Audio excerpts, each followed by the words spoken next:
Hello there and welcome to a Thursday Business News Report. It's now time to bring you a feature on the show today as we look at the housing and building construction sector. Now, these are not the best of times for potential homeowners and developers, as a sharp increase in prices of building materials across the country may further compound the existing housing deficit in low-medium income segments of the real estate market. Now, access to affordable homes is fast becoming an unfulfilled dream to the majority of the populace, with gaps growing from bad to worse, while efforts of government haven't necessarily yielded the much desired results. Now, besides issues of such as a low finance inflow to the industry, slow administrative procedures, high cost of registration, shortage of skilled labor, bad policies and others have also remained unresolved over the years. Now, the nation's inflationary trends and economic disruptions fostered by the COVID-19 pandemic haven't also necessarily helped matters.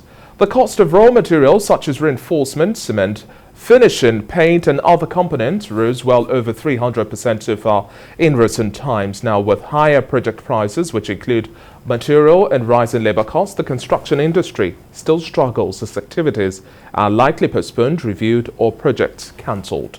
For every construction project, over 30% of the total cost goes to the material purchase. This value is dependent on the taste and design of the projects.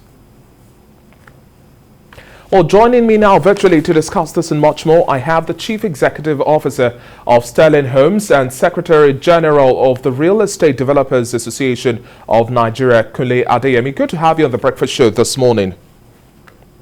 Yeah, good morning. Good to have you too.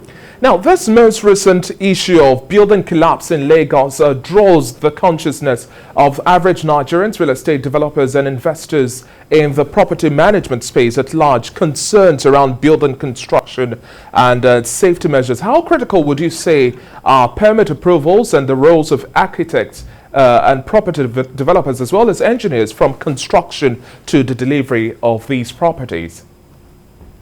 Right. The role of professionals within the development or construction space cannot be overemphasized, and is very critical, particularly when it comes to permit approval.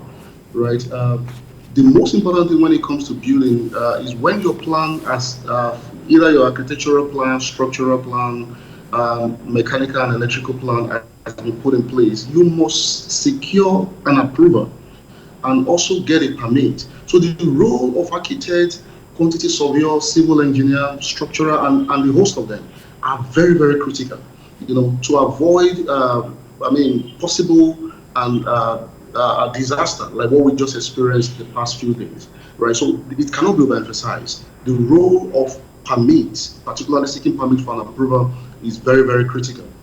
And let's also look at building materials and fiscal planning laws in the state now. It's part of the growing challenges of the real estate sector is the high cost of doing business, heightened pressure of construction items from cement to steel to tiles and much more. With these issues on ground, there's a growing menace of substandard goods and sharp practices just to cut costs. Do you see the cost of materials continue to skyrocket, and how do you think we can have some silver lining in terms of bringing down these costs? All right. The last time I had a conversation with you, remember, I mentioned the excessive price hike of construction or building materials has to be controlled deliberately by the government, right? Because that could pose a major challenge to what we witnessed in the last few days, particularly when we start having inferior quality being rolled out that is not even properly, authorized or approved by the Standard Organization of Nigeria. So it has to be tamed. It has to be deliberate act from the government to regulate the price. The price of building materials, is very, very important that government look into that. However, the possibility of achieving, right, housing for all is going to be a daydream if we don't address, because it's relative when it comes to flexibility of price or affordability. Is kind of intertwined with also purchasing power from consumers.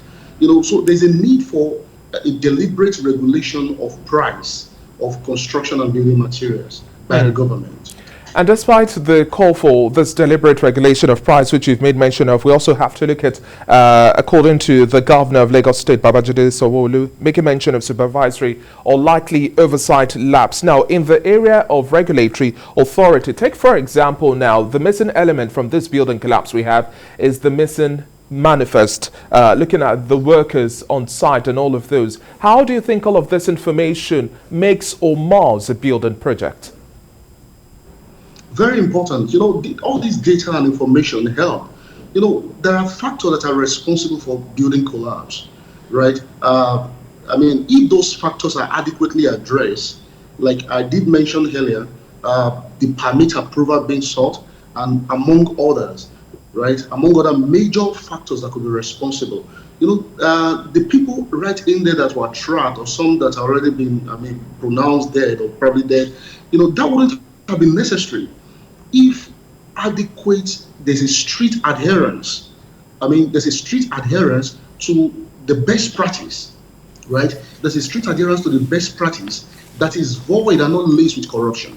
So if all these things were addressed, we probably wouldn't have had the menace that we had recently, and this has been on for a couple of years in the construction space. So certain things have to be put in place. There was a proposal. There was a proposed national building code that is yet to be approved by the National Assembly. If we have some of these things put in place, and we have processes and procedures, right, put in place, and they are enforced and adhered to strictly, we can avoid so many things, particularly things that could cost life and property.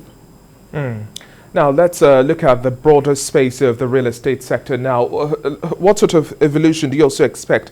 The most recent trend we've seen in the real estate sector in Nigeria are luxury apartments, and then some structures that some say can only be afforded by the upper or middle class. What sort of evolution do you now see in terms of the real estate sector in Nigeria? And do you think that we can really achieve the target of safe, affordable housing for the masses? So you will agree with me that shelter is one of the basic needs of life, and the meat that is exclusively reserved for selected few has to be demystified. However, that cannot be achieved if it's not affordable.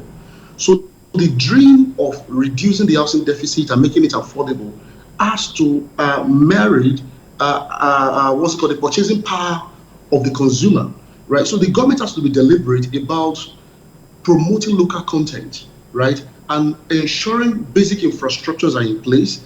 And as long as we import major materials that we use for our construction activities, and we cannot regulate the price, we keep having this issue and making it unaffordable for the majority.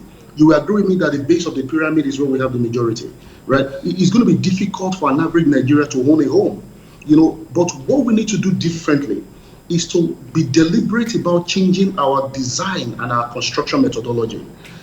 How do I mean? We need to start building up, right? We need to start building up, and some of our design, the aesthetics are very fantastic, they are quite all right, but to make it affordable for an average Nigerian whose purchasing power is very, very low, then we need to be deliberate about simple design that are cost effective and also embrace local materials, that possibly can be used to achieve this. Otherwise, the menace of housing deficit, which is on the increase, may be difficult to arrest.